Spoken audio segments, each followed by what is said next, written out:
tão combativo, deputado Paulo Paim, que no já lamentavelmente distante janeiro de 1988, quando da discussão dessa matéria no plenário da Assembleia Nacional Constituinte, dizia: a nossa proposta é no sentido que a questão do salário mínimo seja fixada em lei, e explicamos qual é a nossa intenção com esse objetivo. E chama a atenção mais uma vez dos nobres colegas. Continua o bravo e ilustre deputado Paulo Paim.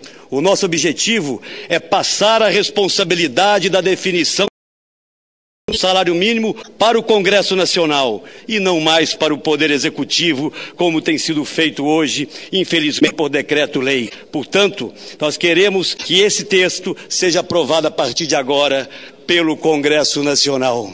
Portanto, senhoras e senhores senadores, muito mais relevante nesse instante que o valor nominal da majoração do salário mínimo é nós compreendermos de forma clara qual o papel desta casa e por que estamos aqui em nome do povo brasileiro.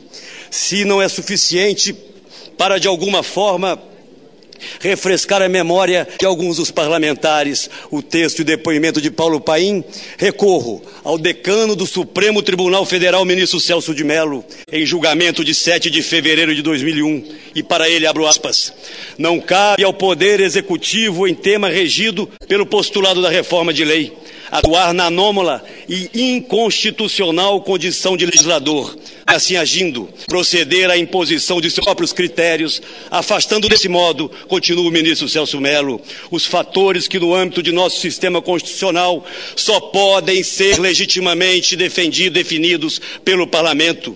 Que se tal fosse possível, ele, o Poder Executivo passaria a desempenhar a atribuição que lhe é institucionalmente estranha, a de legislador, usurpando desse modo, no contexto de um sistema de poderes essencialmente limitados, competência que não lhe pertence, com evidente transgressão ao princípio constitucional da separação dos poderes. Essa, portanto, é a grande questão, senhoras e senhores senadores. Estive aqui atento durante toda esta tarde. Ouvi depoimentos de inúmeros senadores a favor e contra esta proposta. Ouvi alguns, então, incorretamente trazendo dados que não confirmam a realidade de governos anteriores. Mas eu quero aqui externar para os colegas algo que me incomodando, senador Renan Calheiros, e não diz respeito diretamente a Vossa Excelência, já há algum tempo. Há um certo bloqueio, que não considero o líder Agripino mais uma tática eleitoral e tampouco uma intenção política. É algo que tem um certo viés psicológico. Alguns dos inúmeros senadores da base governista que aqui vieram alardearam as virtudes desse governo, os avanços que tiveram os trabalhadores ao longo do governo do presidente Lula.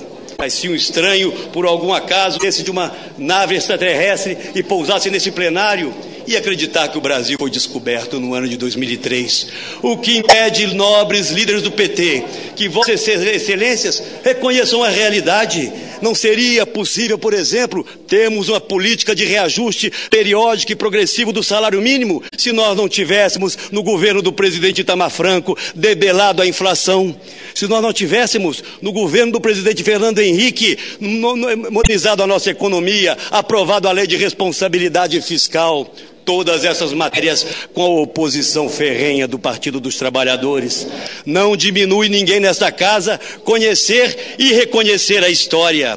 Hoje, o Brasil avança e sou o presidente José Sarney, um dos primeiros a reconhecer isso, não apenas dessa tribuna, mas essa foi uma construção de muitos brasileiros. E nesse instante, é absolutamente fundamental que nós tenhamos noção que o que está em jogo é algo que vai muito além de apenas uma votação. Cabe a este Senado dizer ao país inteiro que compreende os limites do seu poder e irá exercê-los na sua plenitude. Ao longo da história, senhor presidente, não apenas do Brasil, mas da humanidade, os trabalhadores se organizaram para defender melhores condições de trabalho e, principalmente, melhores salários.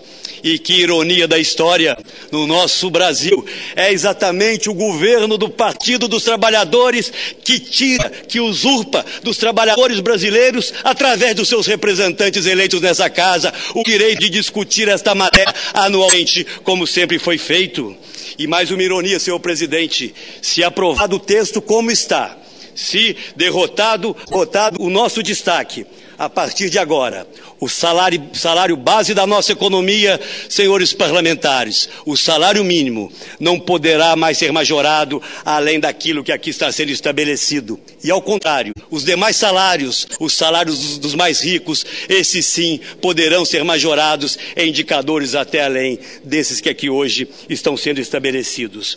Portanto, senhor presidente e senhoras parlamentares, quais as razões que levariam um governo com uma base tão ampla de sustentação a cometer esta violência no parlamento? Será que é a primeira manifestação do autoritário que assistimos em inúmeras ocasiões e em inúmeros momentos do governo anterior? Ou será, senhor presidente, a pouca confiança que esse governo demonstra na sua base de apoio, não acreditando que ela estará próximo ou nos próximos anos para discutir e defender a sua proposta? Falou-se aqui já, senhor presidente, do patrono desta casa, Rui Barbosa, que emoldura a tela atrás de Vossa Excelência. Ele nos ensinava há muitas e muitas décadas atrás que a estabilidade das instituições é a fonte e garantia de todas as liberdades públicas. Uma instituição fragilizada é uma instituição subalterna.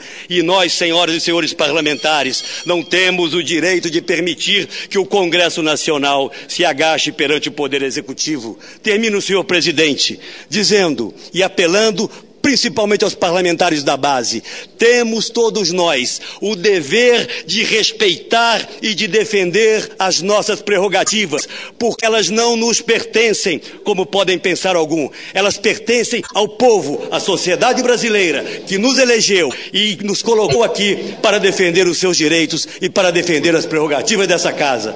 Penso que reflitam muito. Essa será uma nódoa definitiva nas relações do Poder Executivo que ora assume com a Casa do Povo Brasileiro. Muito obrigado, senhor presidente, e caminhamos sim. Gente.